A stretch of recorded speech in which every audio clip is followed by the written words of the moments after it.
Hello everyone, welcome to our YouTube channel design your dreams.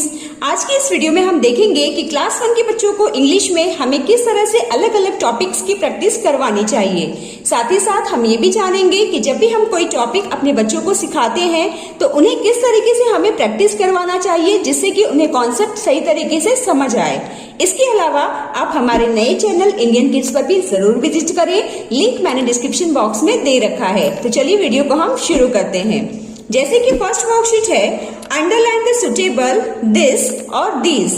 जब भी हम किसी पास की चीजों को पॉइंट आउट करते हैं या किसी व्यक्ति को पॉइंट करते हैं तो हम पास की चीजों के लिए दिस और दिस का प्रयोग करते हैं। पर डिफरेंस इसमें यही है कि सिंगुलर यानी एक वचन के लिए हम दिस लगाते हैं और बहुवचन के लिए हम दीज का प्रयोग करते हैं। तो इस तरह से आप बच्चों को सिखाएं कि एक वचन यानी कि सिंगुलर के लिए दिस लगेगा और प्लूरल के साथ हम दीज का प्रयोग करेंगे। जैसे दिस और दीज चेयर, तो चेयर क्या है, सिंगुलर है, तो इसमें से करेक्ट कौन सा हो जाएगा, दिस चेयर। दीज गर्ल्स, क्योंकि एक से ज्यादा गर्ल्स हैं तो दीज गर्ल्स, प्लूरल के साथ हम दीज लगाएंगे। Bed, this bed. ऐसे ही हम यहां भी सॉल्व कर लेते हैं। काऊ एक है सिंगुलर, तो सिंगुलर के लिए हम लगाएंगे this cow. These cats, this rose. बिल्कुल इस तरह से। सेकेंड वर्कशीट है, टिक द सुटेबल दैट और दोज। बिल्कुल दिस और दीज की तरह ही हम इसे भी बच्चों को एक्सप्लेन कर सकते हैं कि दूर की चीजों को पॉइंट आउट करने के लिए हम दैट और दोज का प्रयोग करते हैं। जस्ट इसमें डिफरेंस यही होता है कि सिंगुलर चीज के लिए हम दैट लगाते हैं और प्लूरल के लिए दोज लगाते हैं। तो बिल्कुल इस तरह से हम ये वाली वर्कशीट सॉल्व करेंगे जिससे कि बच्चों को कॉन्सेप्ट और भी अच्छे से क्लियर हो पाए।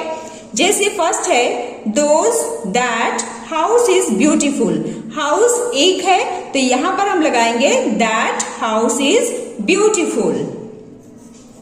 Second is that those paintings are very beautiful. Paintings है एक से ज्यादा तो यहां पर हम लगाएंगे those paintings are very beautiful.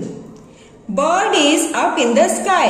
एक बर्ड के विषय में बात हो रहा है तो यहां पर हम लगाएंगे that bird is up in the sky. बिल्कुल इस तरह से हम इसे भी सॉल्व कर लेते हैं। यहां पर क्लाउड्स प्लूरल में है तो लगेगा those clouds are grey in colour. Those children are playing with football. Children क्या है, प्लूरल है, एक से ज्यादा बच्चे हैं, इसीलिए हम दोज का प्रयोग करेंगे। तो इस तरह से आप बच्चों को दिस, दीज, दैट और दोज का प्रयोग करना बहुत ही सिंपल वे में प्रैक्टिस करवा सकते हैं और उन्हें सिखा सकते हैं। Our next worksheet is underline the describing words। यहाँ पर बच्चों को डिस्क्राइबिंग वर्ड्स फाइंड आउट करना है और उसके नीचे अंडरलाइन करना है। तो डिस्क्राइबिंग वर्ड्स क्या होते हैं? डिस्क्राइबिंग वर्ड्स ऐसे वर्ड्स होते हैं जो किसी की हमें विशेषताओं के बारे में बताते हैं, उसे ही हम कहते हैं डिस्क्राइबिंग वर्ड्स। जैसे lotus is a beautiful flower. Lotus कैसा फ्लावर है, ब्यूटीफुल। तो ब्यूटीफुल जो ये वर्ड है यही है डिस्क्राइबिंग वर्ड, तो इसे बच्चों को अंडरलाइन करना है। Second is Nisha lives in a big city. Nisha lives in a big city. तो बिग क्या है, सिटी को डिस्क्राइब कर रहा है, तो बिग के नीचे हम अंडरलाइन करेंगे। Those bags are heavy. वो बैग्स कैसे हैं, हैवी हैं। तो यहाँ पर हैवी जो वर्ड है वो बैग को डिस्क्राइब कर रहा है, तो हैवी के नीचे हम अंडरलाइन करेंगे। The sun is very hot. Hot is a describing word. Rita has a blue balloon. Blue balloon को डिस्क्राइब कर रहा है, तो ब्लू के नीचे हम अंडरलाइन करेंगे। तो इस तरह से सिंपल वर्कशीट के थ्रू आप बच्चों को डिस्क्राइबिंग वर्ड्स की पहचान करना सिखा सकते हैं। Next worksheet is fill in the correct word to complete. यहाँ पर कुछ ऑप्शंस दिए गए हैं, इन ऑप्शंस को बच्चों को चूज करना है और इस ब्लैंक्स को कंप्लीट करना है। तो इसे हम बच्चों को कैसे एक्सप्लेन करेंगे, आइए देख लेते हैं। जैसे फर्स्ट सेंटेंस है, Rajesh is riding dash bicycle. तो यहाँ पर राजेश यानी कि मेल, तो मेल के लिए हम क्या लगाएंगे, his. Rajesh is riding his bicycle. इसी तरह से थर्ड वाला भी हम सॉल्व कर लेते हैं। Sonia has eaten dash lunch. तो सोनिया क्या है? फीमेल है, तो फीमेल के लिए हम लगाते हैं her. Sonia has eaten her lunch. This is Tina's shoe, it's lace is torn. It dash toast and eggs. तो यहां पर करेक्ट प्रोनाउन क्या आ जाएगा? your. Eat your toast and eggs. Okay? Next worksheet is fill in the blanks with are, your, their. तो यहां पर first वाला सेंटेंस हम रीड कर लेंगे। Take dash thumb out of your mouth.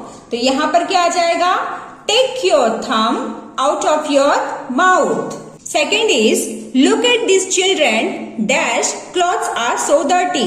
उनकी क्लॉथ्स बहुत गंदे हैं, तो इसके लिए हम कौन सा वर्ड यूज करेंगे? their. Their clothes are so dirty. Okay? This is Mrs. Nair.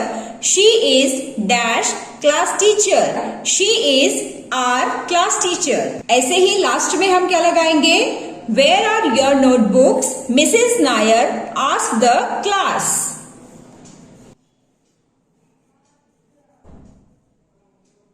Next worksheet is choose correct preposition word. यहाँ पर बच्चों को करेक्ट प्रीपोजिशन वर्ड का इस्तेमाल करके इस सेंटेंस को कंप्लीट करना है। जैसे the apples are dash the basket. तो यहाँ पर क्या आ जाएगा? The apples are in the basket. My school is near our house.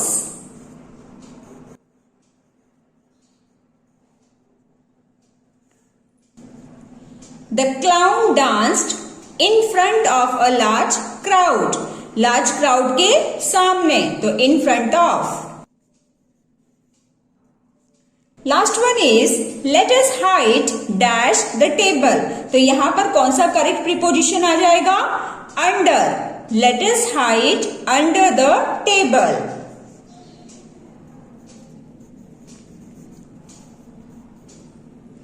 Okay, तो इस तरह से आप कुछ इंपॉर्टेंट क्वेश्चंस की प्रैक्टिस बच्चों को जरूर कराएं, जो उनकी एग्जाम्स प्रिपरेशन में काफी हेल्पफुल होगी।